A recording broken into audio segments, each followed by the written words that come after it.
말씀까지입니다. 사도행전 9장 1절에서 9절 말씀 우리 함께 읽도록 하겠습니다. 사울이 주의 제자들에 대하여 여전히 위협과 살기가 등등하여 대제사장에게 가서 다메섹 여러 회당에 가져갈 공문을 청하니, 이는 만일 그 도를 따르는 사람을 만나면 남녀를 막론하고 결박하여 예루살렘으로 잡아오려 함이라. 사울이 길을 가다가 다메섹에 가까이 이르더니 호련히 하늘로부터 빛이 그를 둘러 비추는지라. 땅에 엎드려져 들음에 소리가 있어 이르시되 사울아 사울아 내가 어찌하여 나를 박해하느냐 하시거늘 대답하되 주여 누구시니까 이르시되 나는 내가 박해하는 예수라. 너는 일어나 시내로 들어가라. 내가 행할 것을 내게 이를 자가 있느니라 하시니, 같이 가던 사람들은 소리만 듣고 아무도 보지 못하여 말을 못하고 서 있더라. 사울이 땅에서 일어나 눈을 떴으나 아무것도 보지 못하고 사람의 손에 끌려 다메섹으로 들어가서 사흘 동안 보지 못하고 먹지도 마시지도 아니하니라. 아멘. 하나님 말씀이었습니다. 좋으신 하나님, 이 시간에 말씀 들을 때에 하나님의 음성이 들려지는 은혜의 시간만 되게 주님 인도하여 주옵소서. 예수님의 이름으로 기도합니다. 아멘. 오늘 제목은 잘 살고 있습니까? 라고 하는 제목입니다. 잘 살고 있습니까? 사도행전은 신약 성경에서 유일한 역사서입니다. 시간별로 역사를 기록해 놓은 책이 사도행전입니다. 사도들의 일, 그래서 사도행전이에요. 근데 이 사도행전에 다른 이름이 있는데, 또 다른 이름은 성령행전이라고 하는 이름을 가지고 있어요. 성령행전. 다시 말하면 사도행전의 역사는 성령님의 역사예요. 성령님은 어떻게 일하시느냐? 성령님은 사람을 통해서 일하시거든요. 그러니까 사도행전은 성령을 받은 사람들의 역사다라고 여러분 이해하시면 됩니다. 성령님이 사람을 어떻게 변화시킵니까? 먼저 선택하고, 그리고 그 안에 계획하신 일들을 이루시면서, 그래서 그 사람을 통해서 하나님의 일을 이루어 주시는 내용입니다. 지금 사도행전 강해를 하면서 9장까지 넘어왔는데, 여러분 사도행전 9장까지 넘어오면서 잘 한번 보십시오.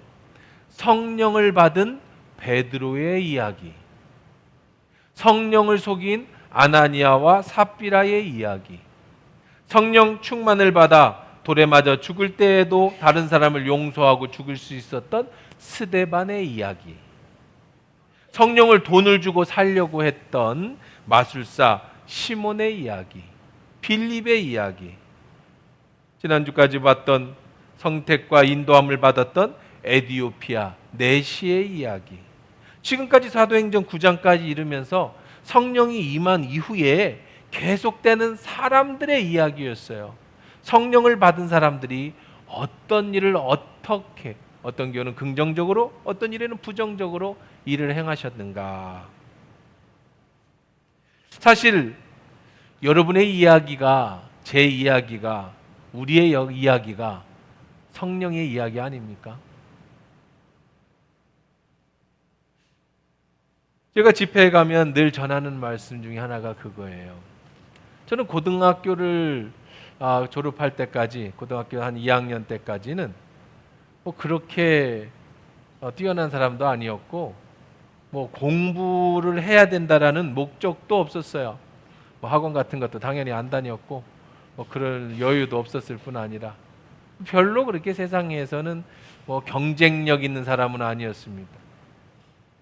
그러다가 고등학교 3학년 될 때쯤에서 성령님을 만나고 성령의 역사를 경험하게 됩니다. 그리고 은사를 받게 되고 하나님의 소명을 깨닫게 됐죠. 그러면서 이제 나의 삶이 변하기 시작했습니다. 그 뒤로 하나님이 지혜를 주셔서 다시 공부를 시작했고 또 더 많은 공부를 할 수 있는 하나님의 기회를 또 허락해 주셨습니다. 또 부족하지만 이렇게 어쩌면 경쟁력이 떨어지는 부족했던 사람이지만 성령이 임한 후에 주의 길을 걸어갈 수 있는 능력을 부어주셔서 오늘날까지 이렇게 살아가고 있습니다. 그냥 말 그대로 그냥 평범한 내 인생이었는데, 아니 어쩌면 다른 사람과 경쟁이 떨어지는 소외받은, 스스로 초라하다고 느끼던 나에게 하나님이 찾아오셨고 성령을 부어주셔서 나를 변화시켜서 지금은 그 은혜로 살아가는 사람으로 만들어 주셨습니다. 가끔은 인생이 힘들 때가 있습니다. 어려울 때가 있습니다. 그럴 때 이런 생각을 해봅니다. 그래, 어차피 나는 가진 것 없던 인생이었다. 내 것이 하나도 없던 인생이었는데 지금 내가 힘들어하는 건 내가 가진 것을 잃어버릴까 봐 힘들어하는 것이, 주신 이도 하나님이시고 걷어가시는 이도 하나님이시라면 어차피 인생에 내 것이 없는데 뭘 잃어버릴 걸 걱정하는가라고 하는 그런 생각을 가지고 위로를 받고 새 힘을 얻을 때가 있습니다. 원래 나를 보면 나는 참 연약하고 가진 것 없는 부족한 사람이 성령을 만나고 성령의 도움을 받아 오늘까지 은혜로 이렇게 살아 있다라는 것 자체로 감사한 일이죠. 어쩌면 오늘 이 자리에 앉아 계신 여러분들의 이야기가 바로 성령의 이야기가 아닌가 생각해 봅니다. 그저 평범했던 사람, 아니 좀 부족했던 사람, 그런 사람을 선택하시고 성령님은 그를 통해서 하나님으로 사람으로서 만들어가는 과정의 역사, 나의 역사가 바로 사도행전의 역사고 나의 역사가 성령의 역사고 그런 우리의 역사가 아닌가 이런 생각을 가져봅니다. 우리는 지난주에 하나님의 계획과 각본이 우리 각자 사람에게 있다라는 말씀을 전했습니다. 어떻게 해야 잘 사는가? 인생에 잘 사는 거는요, 하나님의 각본대로 내게 주어진 삶을 그렇게 살아가는 인생이 잘 사는 인생이고, 그렇게 사는 삶이 축복의 삶이고, 그렇게 살아가는 인생이 행복한 삶이에요. 하나님은 여러분 한 명 한 명에게 대한 주인공으로서 각본을 쓰셨습니다. 그런데요, 세상 드라마도 한번 보십시오. 저는 드라마 안 보기 운동을 쭉 펼치다가 최근에 올해 들어서 드라마를 보기 시작했어요. 제 아내하고 너무 드라마도 안 보고 살다 보니까 좀 문화생활에 좀 많이 떨어지는 것 같기도 하고, 좀 아무래도 세상을 좀 보는 눈도 좀 있고 또 건강에 여러 가지도 있고 그래서 좀 여유를 좀 가져보자. 근데 너무 앞만 보고 달려오고 세상 거 다 끊고 달려오는데 이제 좀 여유를 가질 수도 있겠다 해서 드라마를 보기 시작했습니다. 물론 뭐 텔레비 드라마를 보지는 않고 넷플릭스에서 이미 끝난 거 시간 날 때마다 이렇게 지난 드라마를 하나씩 이렇게 보기도 하고 합니다. 근데 물론 뭐 자주 보고 많이 보는 건 아닌데 이제 드라마를 보기 시작했으니까 안 본다는 얘기는 안 한다 이 얘기를 하는 거예요. 이제 정직하게. 그런데 드라마라는 걸 한번 생각해 보세요. 세상 드라마를 한번 보세요. 세상 드라마가 재밌는 이유가 뭐예요? 반전이 있잖아요. 역전이 있잖아요. 신데렐라 스토리 아니에요. 맨날 박해받고 괄시받았던 뺑덕 엄마한테 그렇게 매 맞았던 그 신데렐라가 왕자를 만나서 인생이 바뀌는 얘기, 역전의 얘기 아닙니까? 그래야 재밌죠. 반전이 일어나야 재미있잖아요. 통쾌하잖아요. 왜요? 그걸 보고 있으면 내가 그런 거야, 내가 카타르시스를 느끼는 거야. 나도 말이야 그럴 수 있다라고 하는 그런 행복감이 있는 겁니다. 그런데요, 하나님이 여러분 인생의 각본을 쓰실 때도요, 여러분의 인생의 주인공으로 삼은 여러분의 인생의 각본을 쓰실 때도요, 살펴보면 대부분이 역전의 하나님이시에요. 하나님의 각본이 굉장히 신데렐라 스토리예요. 성령을 만나기 이전에 나, 어떤 사람을 하나님의 은혜로 만나기 이전에 나, 그 이후에 나, 성령의 역사, 반전의 역사, 드라마와 같은 우리들의 인생입니다. 하나님은 여러분에 대한 구원의 계획을 가지고 계셨습니다. 그 시간이 돼서 여러분을 하나님이 구원하셨습니다. 그리고 하나님이 여러분에게 성령을 부어내 주셨습니다. 그리고 성령을 받은 사람들이 말씀과 기도로 변화되어져 가는 새 삶, 이게 바로 우리의 인생의 역사라는 거예요. 그런데 여기 멈추지 않죠.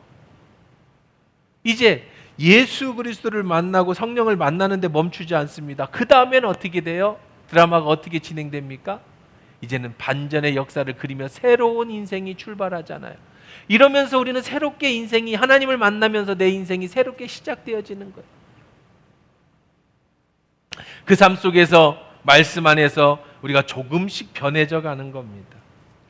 어려움 속에서도 그전에는 인내 못하고, 그전에는 불평하고 원망하던 사람이 성령을 만나고 말씀을 들으면서 조금씩 내가 바뀌어가는 거예요. 인내하는 사람으로, 참을 수 있는 사람으로 바뀌어가는 겁니다.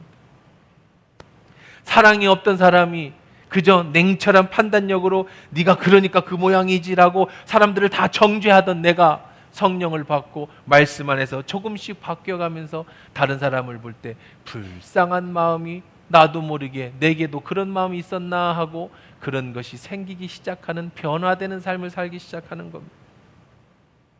인생의 가치관도 조금씩 바뀝니다. 죄에 대한 생각도 바뀝니다. 전에는 남에게 해나 안 끼치고 살면 잘 사는 거라고 생각했던 사람이 옛날에는 전혀 양심에 가책이 없던 말과 행동들이 어느 순간인가 이거는 죄구나, 이걸 하나님이 기뻐하지 않는구나 라는 것들이 생기기 시작하면서 옛날에는 느끼지 못했던 그런 감정들을 느끼기 시작하고 변해되어져 가는 것이죠. 회개하게 됩니다. 그러면서 그 사람이 바뀌어요. 마음이 바뀝니다. 여러분 가끔 이런 거 질문하시는 분들이 계세요. 옛날 부흥 강사들이 이런 질문 많이 했어요. 너 오늘 죽으면 천국 가냐? 당신 죽으면 천국 갈 수 있습니까? 제자훈련에서도 아무도 흔들 수 없는 나의 구원, 이런 걸 또 배우기도 합니다. 그럼 그때 아무리 얘기를 해도요, 사람들이 잘 못 믿습니다. 어느 때는 갈 것 같아. 요즘 예배도 안 빠지고 내가 교회도 열심히 봉사하니까 나 천국 갈 것 같아.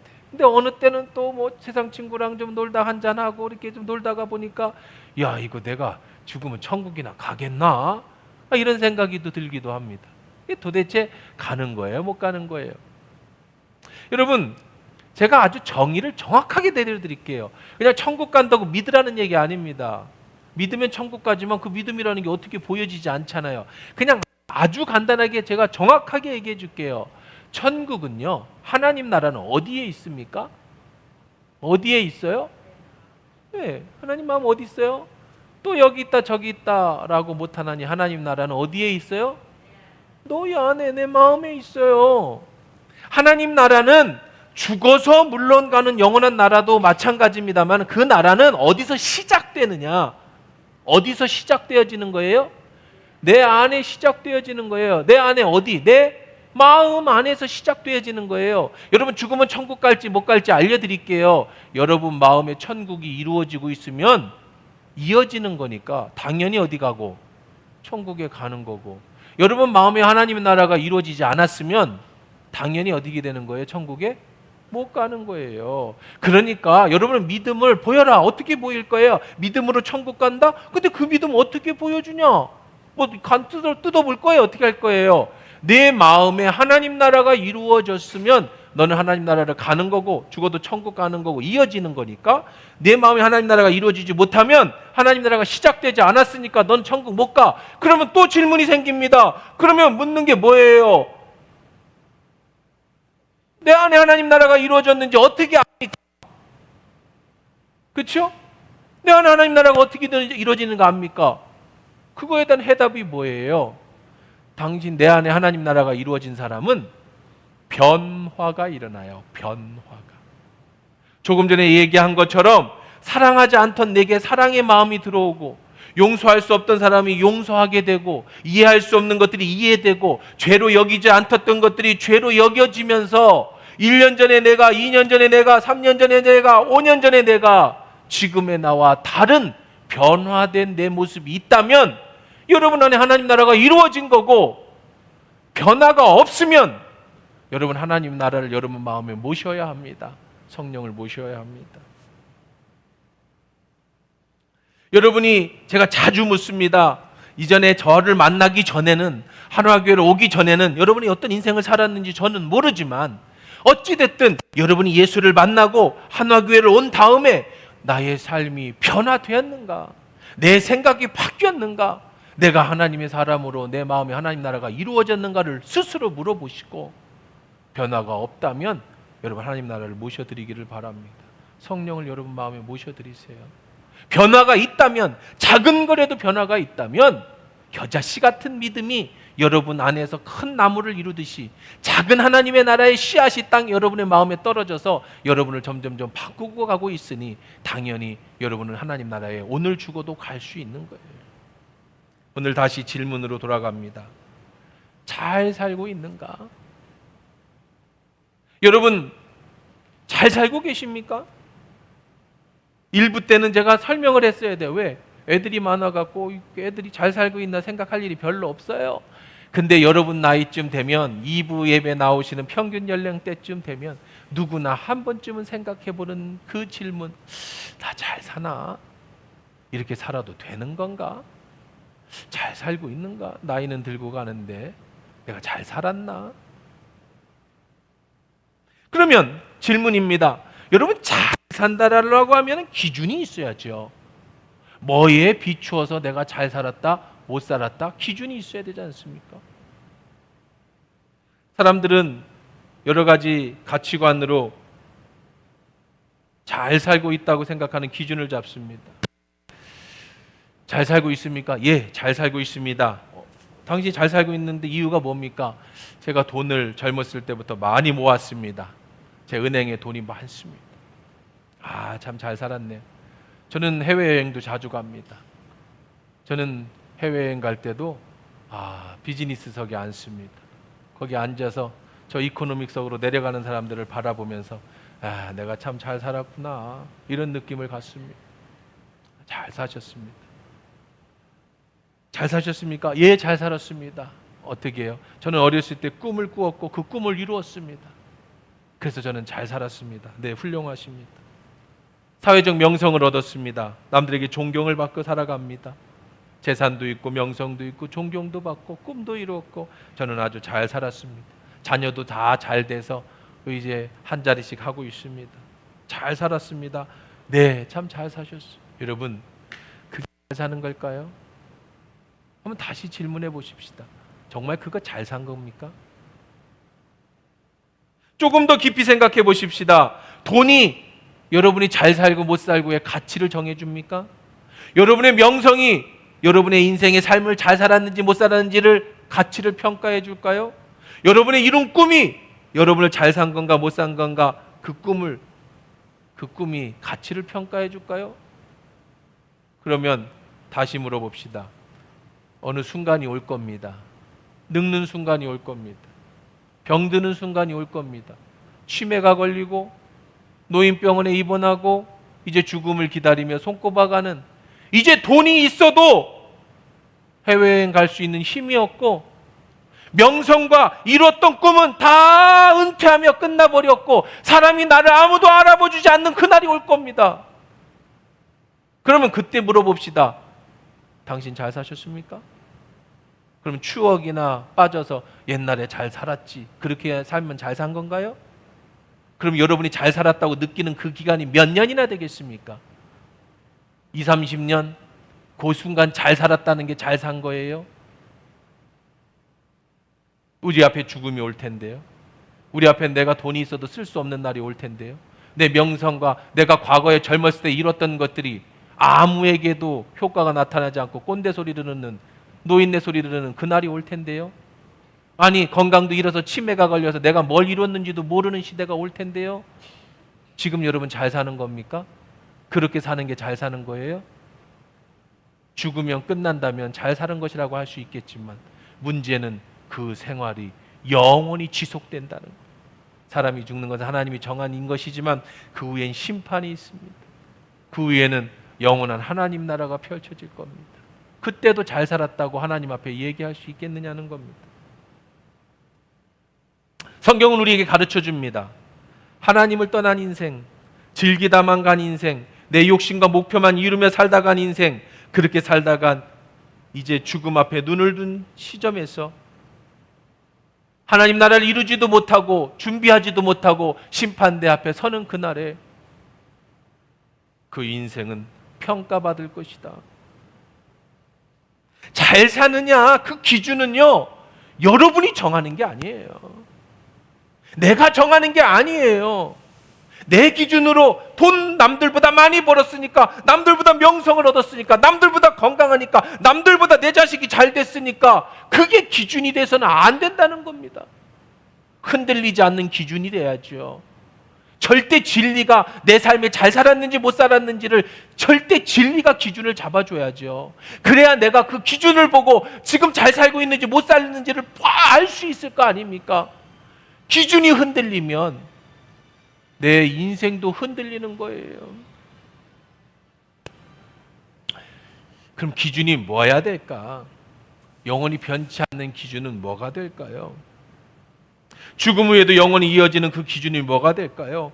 그 기준은 내가 아니라 하나님이 설정해 주신다는 거예요.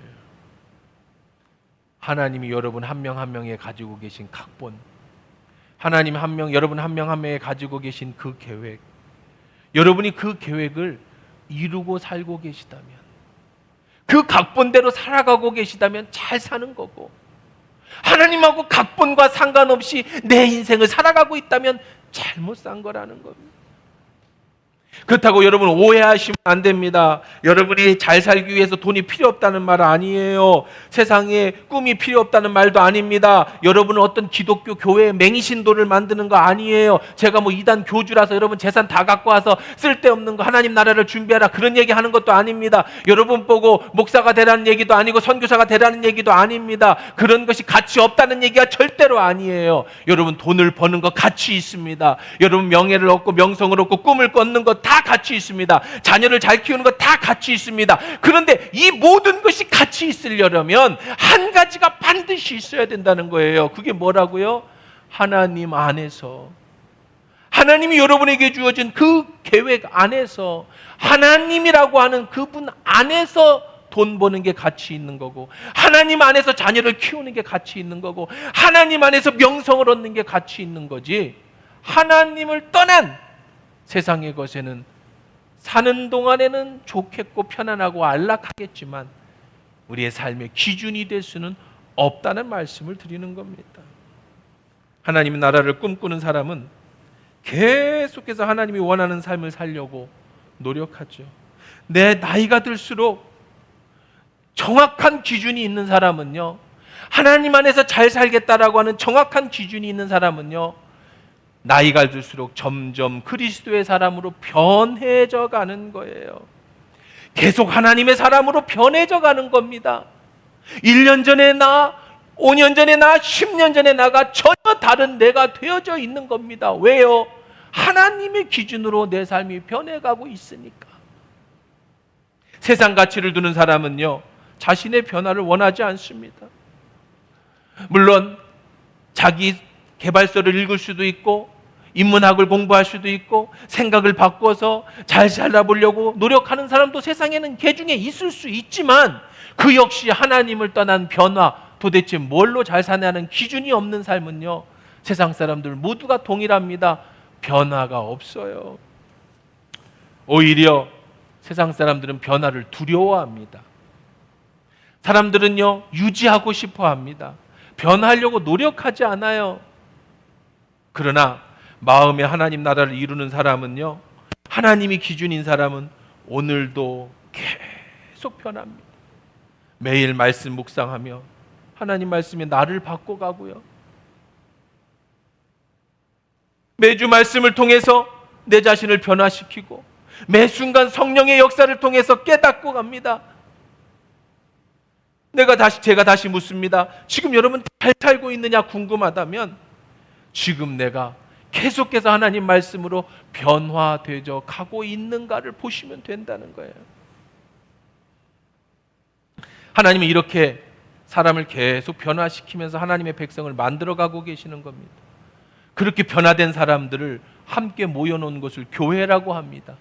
하나님은 교회를 세우십니다. 그리고 교회를 통해서 성령님이 만드시는 사람들, 여러분들을 통해서 하나님 나라를 확장시키시죠. 그래서 마침내 하나님 나라가 이루어질 때 교회를 통한 구원의 역사를 이루시는 거예요. 구원은 개인의 구원이 아니에요. 교회의 구원입니다. 이렇게 하나님 나라를 확장시키는 거고 한 사람 한 사람을 통해 교회를 세우시는 거예요. 오늘 본문에 보면 성경에 어쩌면 인류 역사상, 제가 보는 관점은 그렇습니다. 인류 역사상 가장 크게 변화된 사람이 등장합니다. 오순절 마가의 다락방에 120명의 성령이 임했던 사건도 너무나도 중요한 사건이지만 한 사람이 성령을 받아서 온 인류를 바꾼 엄청난 사건이 등장하게 됩니다. 이 한 사람의 변화가 오늘 이 땅 대한민국에 복음이 들어와 교회가 세워졌습니다. 이 한 사람의 변화가 오늘 하나님의 말씀을 선포할 수 있는 자리가 만들어졌습니다. 세계 역사를 바꿔놓은 위대한 사람, 그 사람이 누구예요? 사울, 나중에 바울로 변한 사울이라는 사람이에요. 이 사울이 누굽니까? 오늘 성경 1절 2절에서 이렇게 얘기합니다. 같이 읽어봅시다. 시작. 사울이 주의 제자들에 대하여 여전히 위협과 살기가 등등하여 대제사장에게 가서 다메섹 여러 회당에 갈 공문을 청하니 이는 만일 그 돌을 쫓는 사람을 만나면 물론 남녀하고 결박하여 예루살렘으로 잡아오려 함이라. 간단하게 사울을 소개해 드릴게요. 내가 바나바를 소개해 드렸듯이 첫 번째, 이 사람 출신이 어디라고요? 다소 출신의 로마 시민권자예요. 이방 지역이니까 헬라파 그리스도인입니다. 정확하게 이제 나중에 예수를 믿게 되면서 히브리파가 아니에요. 히브리파와 헬라파는 구별할 수 있다고 그랬죠. 유대인들 중에 예루살렘 안에서 있던 사람들이 예수를 믿은 사람을 히브리파라고 얘기했어요. 나중에 이제 헬라파 과부가 빠지면서 집사를 얻게 될 때 말씀드렸잖아요. 헬라파는 누구냐면 유대가 아닌 이방 땅에 살면서 유대인이었지만 예수를 믿고 그리스도인이 된 사람들, 이런 사람들을 헬라파 그리스도인이라 해요. 자, 이 사람은 정확하게 말하면 유대파가 아니라 헬라파 사람입니다. 이방 지역에서 태어났는데 로마 백성이라 해서 로마 뭐를 가지고 태어났어? 태어날 때부터 시민권. 지금이야 미국 시민권 진짜 아무것도 아닙니다. 뭐 별거, 여기 한국 사는 사람들은 미국 시민권 별로 중요하다고 생각 안 합니다. 뭐 거기 살아야 뭐 중요하겠지만 저도 안 갔습니다. 뭐 가져서 뭐예요? 여기 한국도 좋은데. 근데 옛날에 미국 시민권 하면 독수리 마크 하나 딱 들으면 굉장했지요. 그래서 일부러 원정 출산도 가가지고 애 낳고 오고 부자들, 그런 시적도 있었습니다. 미국 하면 아주 재미난 얘기 많아요. 미국 사람들이 여기서 사고 나면 미국 대사관이 와서 데려간다. 세상에 막 이러면서 우리들 놀았던 어린 때 시적들이 있었습니다. 지금도 한국은 뭐 해외 나가서 문제 생기면 한국 대사관이 다 데리고 오고, 문제 생기면 대한항공 보내가지고 다 제일 먼저 데리고 오고, 한국 국력이 세계 최고로 많이 올랐어요. 물론 뭐 가끔씩 아닌 경우도 나오지만 그래도 뭐 미국이나 뭐 별로 그렇게 우리가 막상 미국 가서 살면은요, 제가 미국에서 공부하러 자주 가고 오래 있었잖아요. 거기 인종차별도 심하고 사람 살 데가 안 돼. 뭐 사시는 분들한테 죄송하지만 그래요. 근데 그 당시에 우리 어렸을 때 미국 그러면 미국 시민권자 그럼 군대도 안 갔잖아요. 독수리 마크 탁 찍힌 거. 그 당시에 로마 시민은요 그거 이상이었습니다. 로마 시민은 사도 바울도 나중에 그 시민권을 이용하는데 재판 없이는 절대로 구류를 처할 수 없어요. 스데반 같은 경우는 재판 없이 돌에 맞아 죽었잖아요. 그 정도로 아주 로마 시민은 우리의 미국 시민권하고는 상상할 수 없는 아주 엄청난 겁니다. 로마 시민 건드렸다가는요, 바울이 나중에 네가 나 로마 시민인데 건드려? 나 가이사에게 상소한다 해가지고 나중에요 100부장이 100명의 부하를 건드리고 바울을 호송해서 로마로 가요. 왜? 로마 시민권자니까. 그 정도로 로마 시민권이라는 건 엄청난 파워를 가진 거예요. 자, 로마 시민권을 가진 다소 출신의 사람입니다. 두 번째, 가말리엘 문화의 수제. 나는 이미 일찍이 유대인의 율법을 따라 가말리엘이라는 대바리새인에게로서 가르침을 받았다. 이 얘기는 무슨 얘기냐면 당시는 정치와 종교가 같이 병행하던 시절입니다. 종교 지도자들은 대부분 바리새인들인데 바리새인의 스승이 있어요. 대바리새인인 가말리엘이 있는데 이 가말리엘이라고 하는 사람은 다시 말해 온 예루살렘 유대교의 전부의 가장 우두머리꼬긴 스승이라고 생각하시면 됩니다.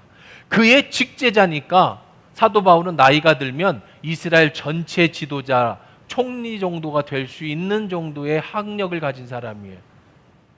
그러니까 우리나라 뭐 서울대, 하버드 이 정도가 아니에요. 하버드 수석이라고 생각하시면 됩니다. 그 정도로 뛰어난 수재예요. 로마 시민권을 가졌죠. 머리가 얼마나 뛰어나냐면 최고의 앞으로 총리감으로 인정받은 사람입니다. 대단하죠. 세 번째입니다. 이 사람은 철저한 바리새파 원칙주의자입니다. 스데반이 돌에 맞아 죽을 때 사울이 그 앞에서 시체의 옷들을 지켰다. 그가 죽임을 당할 때 마땅히 시체의 옷을 지켰다. 뭐 수영장 갔는데 옷 벗어놓은 거 지키는 그런 뭐 꼬봉이 아니라 스데반이 죽을 때 그 스데반을 증명해 줄 증인으로서 사울이 있었다는 거예요. 아무리 유대인이 로마인이 아니라도 예수님도 그렇지만 바로 때려 죽이면 안 돼요. 돌로 쳐서 죽이면 안 됩니다. 율법 때는 그랬어요. 로마가 지배하기 전에 구약 시대는 돌로 때려 죽여도 괜찮았습니다. 왜? 주권이 있었잖아요. 주권. 근데 로마가 이스라엘을 점령한 이후로는 사람을 그냥 죽이면 안 돼요. 재판을 넘겨야죠. 그래서 예수님도 불법이지만 삼심을 했잖아요. 헤롯한테 왔다 갔다. 그냥 형식적이지만 어쨌든 로마 시민이 있는 데에서 재판을 받아야 되는데 이 스데반은 재판 없이 죽었어요. 그러면 돌에 때려 죽은 사람도 전부 살인자 아닙니까? 그걸 대변해서 증인으로서 그것이 상관없다라고 해줄 수 있는 능력을 가진 자가 사울이었다는 거예요. 사람을 죽일 수 있는 절대 권한. 로마로부터 또 종교 지도자들로부터. 4번에 봅니다. 그는 기독교 박해자였죠. 사울이 제자들 향하여 위협하여 오늘 본문에 보면 살기 등등하여. 살기가 뭐죠?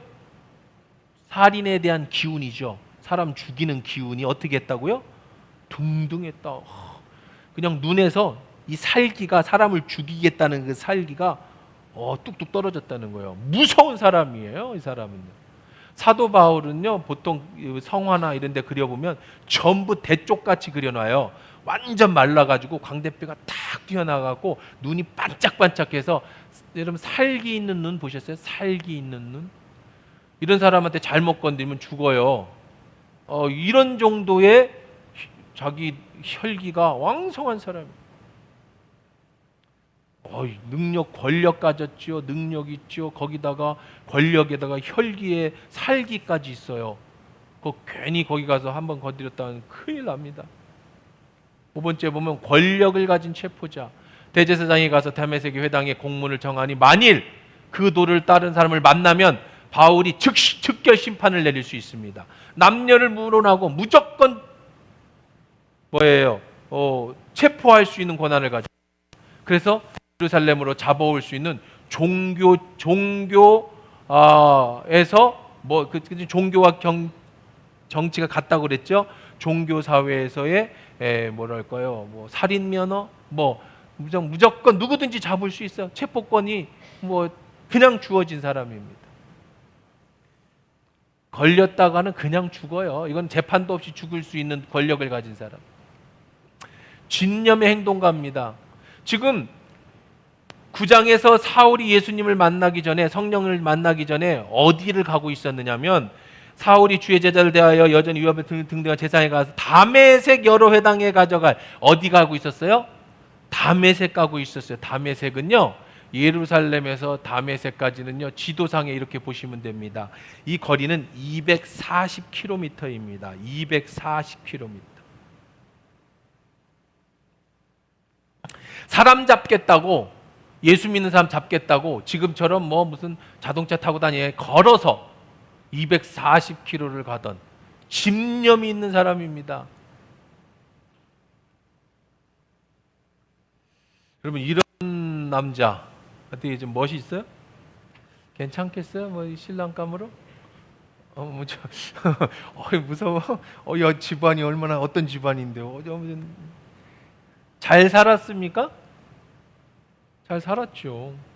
여러분, 세상 기준으로 살면은 잘 산 사람입니까? 기가 막히게 잘 살았죠.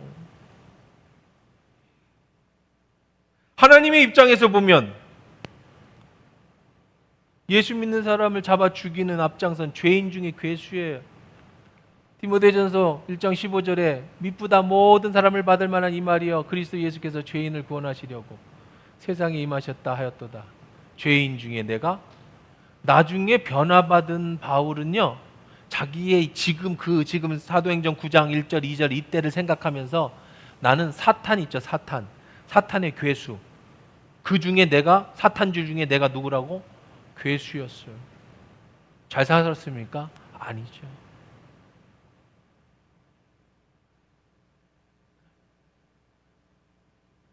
세상 사람으로 말하면은, 지금식으로 말하면 강남 압구정동에 출신 고위 최고 권력자이며 사업가인 아버지 밑에서 자라서 태어날 때부터 미국 시민권을 가지고 군대를 안 가도 됐고, 강남의 파라군 고등학교 최고급 명문 고등학교를 나와서 서울이 아닌 하버드 수석대학에 들어갔다가 로스쿨을 수석으로 졸업해서 검찰이 돼서 최고의 권세를 가진 차기 총리감. 이 사람이 잘 산 사람입니까? 세상으로 볼 때는 엄청난 스펙을 가진 최고의 사람이었지만 그리스도 안에서는 괴수 중에 괴수, 절대로 잘 산 인생이 아니죠. 예수님이 안 계시다면, 그렇게 살다가 최고의 권세를 누려다가 죽었다면 잘 사는 인생인지는 모르겠지만 영원한 천국이 있기 때문에 이 사람은 절대로 잘 산 사람이 아니라. 사랑하는 성도 여러분, 그리스도가 없는 인생은 절대로 잘 사는 인생이 아니에요. 여러분의 친구가 호화로운 집에서 살고 최고급 세단을 몰고 사회적인 명성이 있고 하는 일마다 잘 돼서 자녀도 잘 되고 늙어서도 병 안 들고 건강하게 잘 사는 사람 부러워하지 마십시오. 그 사람 안에 예수가 없으면, 그 안에 하나님 나라가 이루어지지 않았으면 사울과 같은 스펙을 가졌다 할지라도 그건 절대로 잘 사는 게 아니에요. 그것이 삶의 기준이 아니기 때문에 그렇습니다. 사랑하는 성도 여러분, 우리는 계속 변화를 꿈꿔야 합니다. 내 안에서 하나님 나라가 계속 확장되어질 수 있도록, 내 안에서 하나님의 뜻이 이루어질 수 있도록, 하나님의 계획하신 것 각본대로 내가 살아갈 수 있도록 우리는 계속해서 그런 변화를 꿈꿔야 되는 거예요. 성령의 역사는 사람의 역사라고 했죠. 하나님이 여러분을 선택하셨습니다. 하나님 여러분을 변화시켜 가고 계십니다. 그래서 여러분을 통해 하나교회를 통해 하나님 나라를 세워가고 계십니다. 여러분을 향한 창조 때부터 가지고 계셨던 그 하나님의 계획이 내 안에서 이루어질 수 있도록 계속 변화를 꿈꾸고 기대하며 그렇게 살아야 되는 게 인생이라는 거예요. 그렇다면 어떻게 해야 변화될 수 있습니까? 어떻게 하나님의 사람으로 내가 더 변화될 수 있습니까? 여러분, 가장 중요한 건 이겁니다. 핵심은 이겁니다. 하나님과의 관계에 집중하십시오. 내 안에 계신 성령님께 집중하십시오. 내 안에 하나님 나라를 이루십시오. 여기에 집중하셔야 돼요. 하나님의 나라는 내 마음에서 이루어진다고 했죠. 내 마음이 계속해서 하나님을 향해 있을 수 있어야 합니다. 날마다 성령이 계신 것을 인정하고 성령의 도우심을 구하고 말씀을 통해서 성령님이 내게 무엇을 말씀하신가를 찾고 기도하면서 하나님이 내게 말씀하실 때, 내 양심을 통해 말씀하실 때 작은 거라도 순종하셔야 됩니다. 변화되기 위해서는 여러분 하나님의 말씀을 들어야 돼요. 기도해야 됩니다. 하나님의 말씀에 귀 기울여야 합니다. 그리고 하나님이 이렇게 하라고 하면 작은 것부터라도 실천하세요.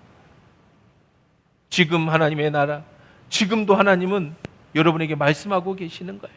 저를 통해서 여러분에게 말씀하고 계시는 거예요. 여러분 안에 말씀을 듣습니다. 그러면 들은 말씀을 실천해야 돼요.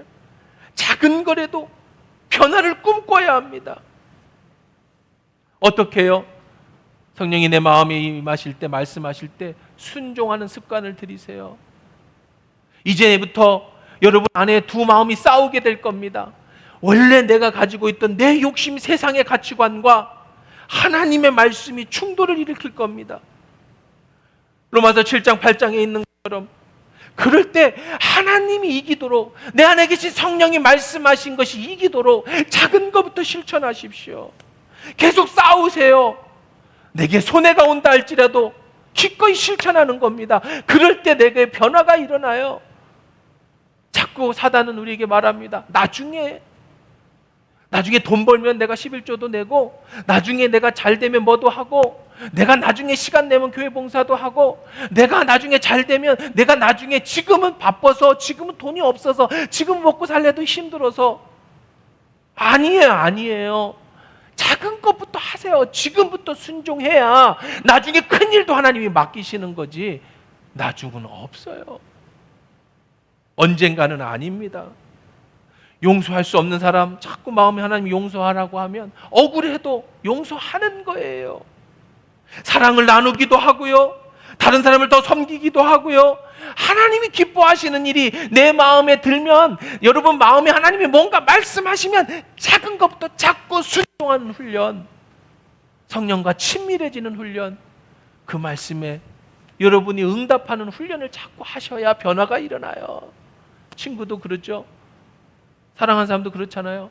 자꾸 그 사람이 좋아하는 걸 할 때 관계도 깊어지고 그 안에서 하나가 되는 건데, 그 사람이 싫어하는 거 자꾸 해보세요. 결국은 싸우고 이별하고 깨지고 무너지는 거예요. 하나님도 마찬가지입니다. 내 안에 성령이 임하셨습니까? 여러분 안에 하나님 나라가 임하셨습니까? 그러면 이제부터는 그분께 집중하세요. 그리고 작은 것부터 변화를 꿈꾸세요. 자꾸 여러분 미루지 마십시오. 나중이라고 하지 마세요. 지금 당장 해야 되는 거예요. 여러분에게 나중이 없을 수도 있어요. 또한 좋은 사람들과 교제하셔야 됩니다. 믿음의 사람들과 교제하셔야 됩니다. 긍정적인 사람과 만나야 합니다. 부정적인 세상 사람, 그런 사람들하고 자꾸 만나면 나도 그런 생각에 자꾸 빠져서 나도 그렇게 되는 거예요. 그러니까 예수 믿는 사람하고 자꾸 어울리세요.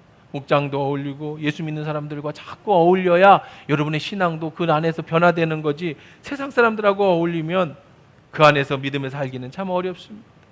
사랑하는 성도 여러분, 오늘 말씀 정리하십시다. 다시 한번 여러분에게 묻습니다. 잘 살고 계십니까? 변화되고 있다면 잘 사시는 거예요. 내 안에 성령이 계시다는 확신이 있다면 잘 사시는 거예요. 내 안에 하나님 나라가 이루어지고 있다면 잘 사시는 겁니다. 어떻게 하면 더 잘 살 수 있습니까? 성령이 하시는 말씀에 순종하십시오. 그분과 친밀한 관계를 유지하십시오. 그러면 앞으로 이제 1년, 5년, 10년 후에 여러분은 지금보다 훨씬 변화된 하나님의 사람으로 서 계실 겁니다. 나이는 더 들겠죠. 힘은 더 떨어지겠죠. 돈도 없을 수도 있습니다. 하지만 여러분은 잘 살고 계시는 거고, 마침내 하나님 나라가 완성되어지는 날 여러분의 인생은 계속 이어지는 하나님의 축복의 영원한 천국에서 하나님과 함께 놀라운 일을 행하실 줄 믿습니다. 우리 같이 일어나서 기도하십시다. 여러분의